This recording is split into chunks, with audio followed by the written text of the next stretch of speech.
welcome to a new episode of Africa Today. The UN agencies warn that South Sudan will face a devastating famine in a matter of weeks. Details follow.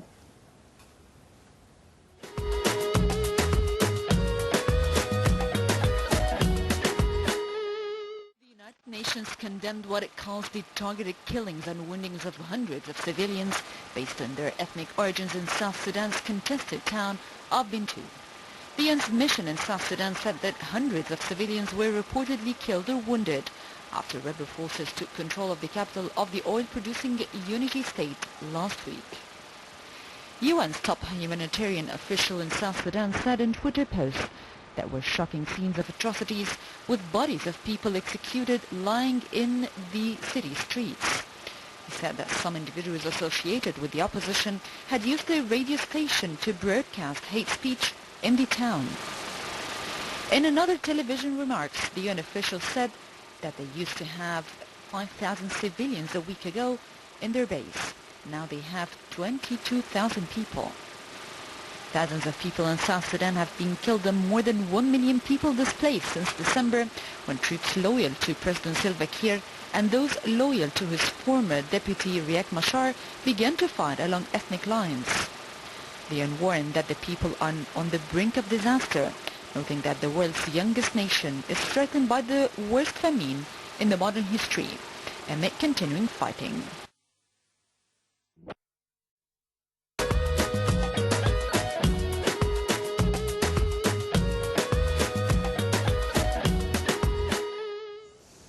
Welcome back, and to know more about Sudan's crisis, South Sudan's crisis, we are joined in the studio by Mr. محمد Mustapha, journalist at MENA News Agency.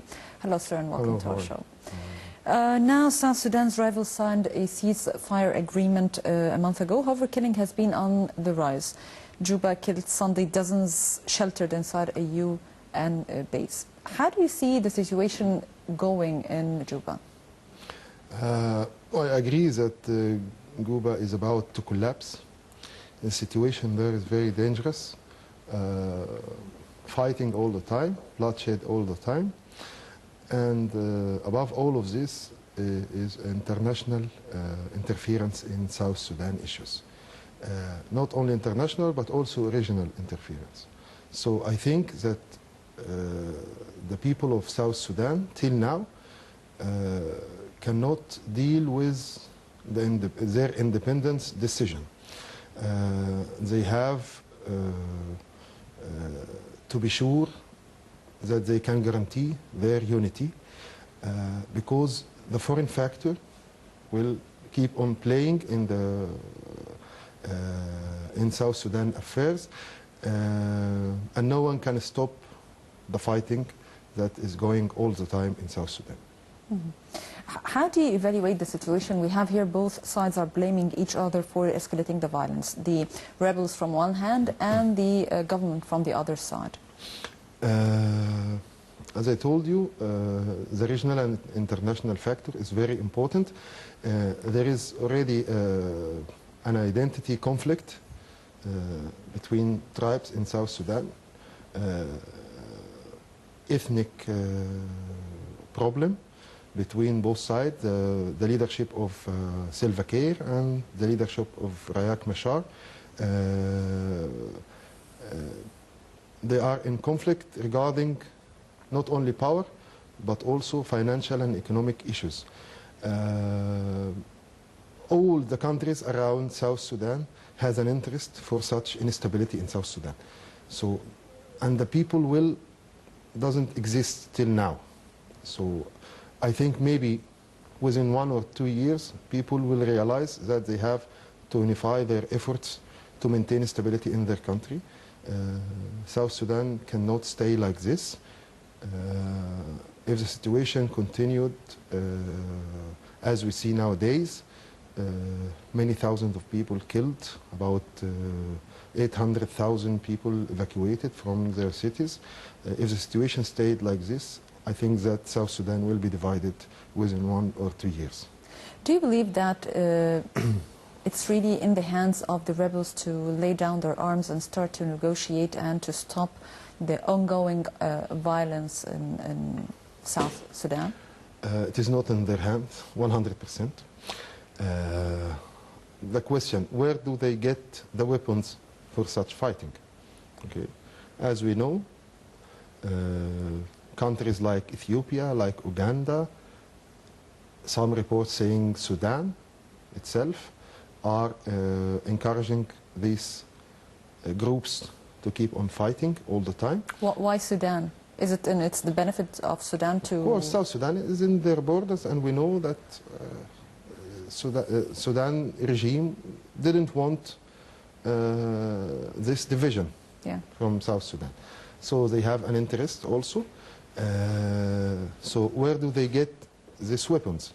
And at the same time, there are many reports saying that Ugandan troops are fighting with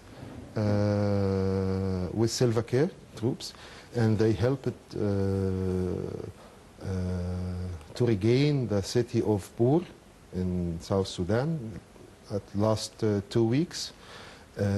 Also, there are reports that the troops of Riek Machar have got assistance from al-Bashir regime. So there are many cards played in South Sudan. The most important is the regional interference, and this regional interference has another face, which is foreign interference from superpowers. We know there is American envoy for South Sudan, British envoy, European envoy. Till now, they didn't manage to bring stability because they didn't have political will for such stability. Sir, you mentioned, I want to stress on this point, you mentioned that Sudan is playing with a card for the instability in South Sudan to go on and violence to go on. Is it in the benefit of Sudan that the country on the border to be safe and settle and everything is going on right? For Sudan, some reports are saying that al-Bashir regime thinks that if there will be such instability in South Sudan and many people killed from day to other, the bloodshed will continue. So they have an interest because this will convince the South Sudanese people to think again about unity with Sudan. And it has a logic, but I'm not sure 100%, but there are many accusations from South Sudan government officials to the Bashir regime. But the Sudanese intervention in South Sudan issues is not the main factor. Maybe it is minor factor, but the most important factor is the intervention of superpowers in South Sudan issues. We know they have borders with Ethiopia, and we know the Nile Basin problem now with Egypt. So they have to practice kind of pressure against the government in South Sudan to go on with their plans in the Nile water. So in this regard, I have to confirm that Egypt should play more effective role in South Sudan. We don't have to take a position, wait and see until we find, and this is what I'm afraid about, to find an international troops in the area of South Sudan, while like we are afraid of witnessing international troop in our western borders in Libya. There are a lot of choice in many countries around Egypt, and it is a situation that help some superpowers, I mean Western superpowers, to deploy troops under the cover of United Nations, NATO, maybe African Union, around Egyptian borders, and this could pose a huge threat upon our national interests. And do you believe it is a problem of lack of trust between all parties, and whether the situation there is out of control, or it is still possible to control the country? I think things went out of control nowadays. We have seen within the last 10 days, thousands of people were killed and evacuated from cities in South Sudan. And they don't have economic or financial resources to keep on fighting for more than 1 or 2 months. So I'm wondering, how can they stay in a situation like this? They will call for international assistance. Not only financial assistance, but also military and security assistance. And here is the question, whether NATO wants to deploy troops in this area nowadays, or they will give such mission to the African Union, like what we have seen in Somalia, for instance. So it is not only an internal matter, what's happening in South Sudan, but it's a regional and international matter. And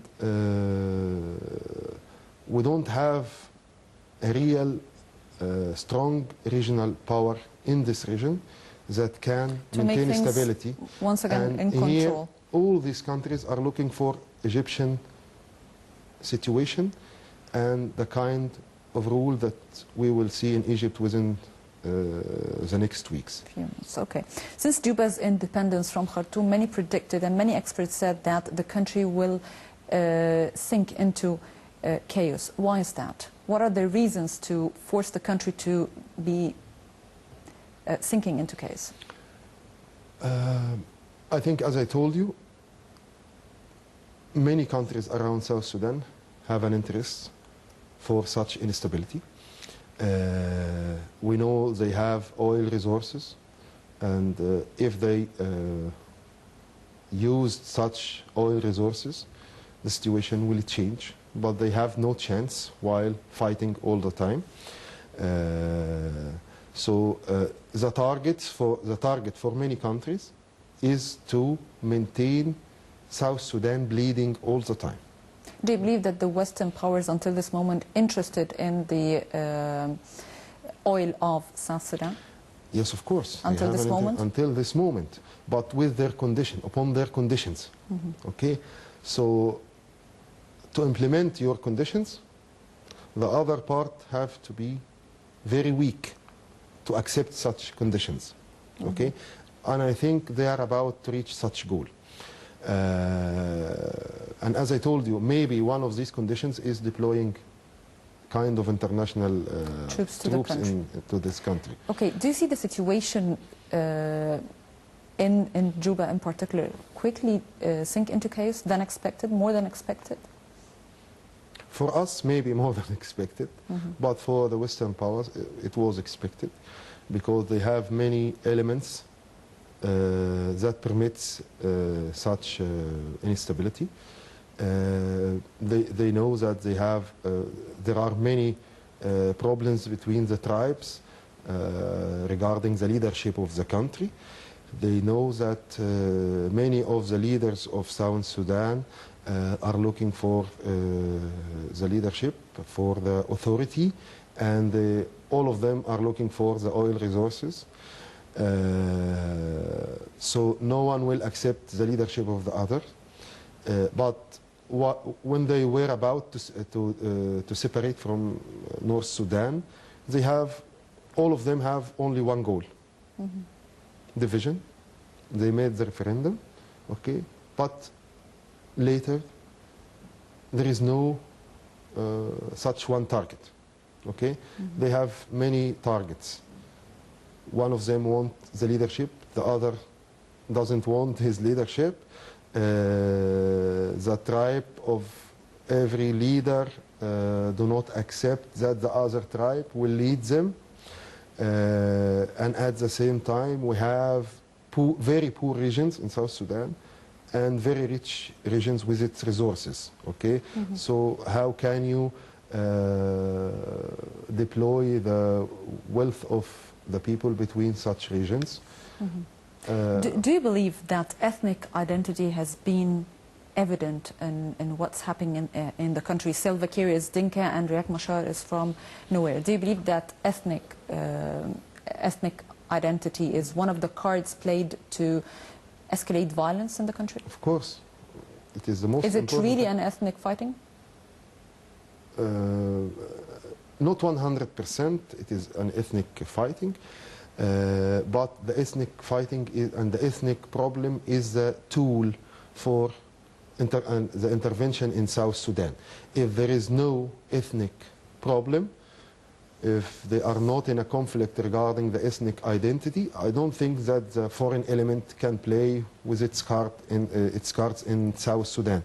So, and this is why the African Union have decided many years ago that we have to maintain the borders of every African country, because they know a problem in every country. We have many tribes in Kenya, for instance, in Uganda.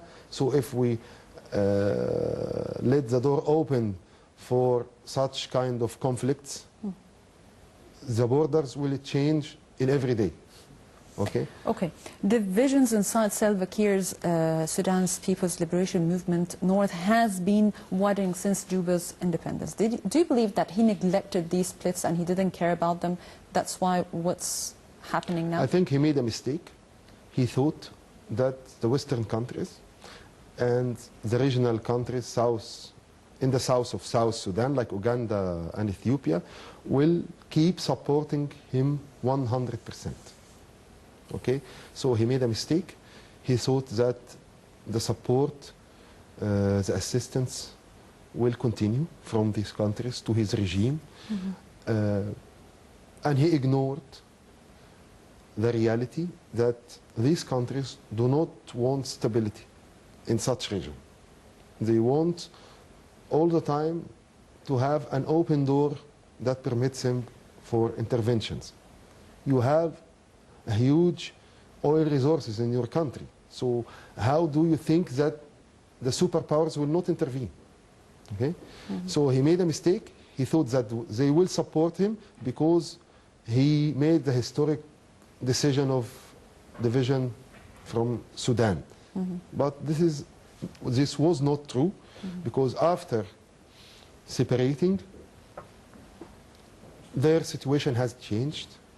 Some of them supported his regime, some of them supported his opponent Riek Machar. Some regional countries, yes, still going. Okay, you spoke in the beginning about the unity with Sudan. Do you believe that is it possible, will happen a reunification once again with Sudan, and maybe it's possible to end the violence and going in South Sudan? Nowadays, in the near future, I don't think. Al-Bashir has pointed to such point 1 or 2 times, that many parties in South Sudan have called for unity again with Sudan. But I think that it is not true till now, because as we have spoken, they have an identity problem with the Sudanese people, a religious problem, Muslim and Christians in South Sudan, and you are implementing till now a Sharia law. Okay, and this was a main reason for calling for division from South Sudanese people. Okay, so how can they accept again coming back to Sudan while they are still implementing the Sharia laws? So so I don't think, but I think it's a card. It's only a card for Omar al-Bashir, because he is an ally for one of these 2 parties that fighting in South Sudan, and he knows also that there are huge oil resources in South Sudan, and these oil resources, for them to benefit from these oil resources, they have to benefit from the situation in the northern part of South Sudan. How do you see al-Bashir voicing support for Juba's government in this conflict? How do you estimate this? He knows that in many times they went into a struggle with South Sudan army. Okay, so and he's not in a good economic situation that permits him to fight against South Sudan. So so I think he has to keep on some open gates with South Sudan regime for the benefit of both countries, but he has to be in a strong position that permits him to pose his condition while they are negotiating, or they were negotiating, and in my opinion, they will negotiate within the next weeks. How do you see al-Bashir warned of conspiracy theory to split the south in order to destabilize the north? How do you see this? Of course, there is an implemented conspiracy theory in Sudan. Not only what we have seen in South Sudan, but what we are witnessing in Darfur region. The same scenario is happening nowadays in Darfur. So I think that the situation in Darfur region, because of the political will of superpowers to divide Sudan into small parts, so I think that the same situation will happen in Darfur region. None of the superpowers wants stability in the region of Sudan until they implement their plan in Nile Basin area. This is the most important thing in this regard. Okay, Mr. Muhammad, we are going live to Karim Gamal al-Din. He is in the Arab League to see what he has to say. Hello, Karim. Stand by, okay.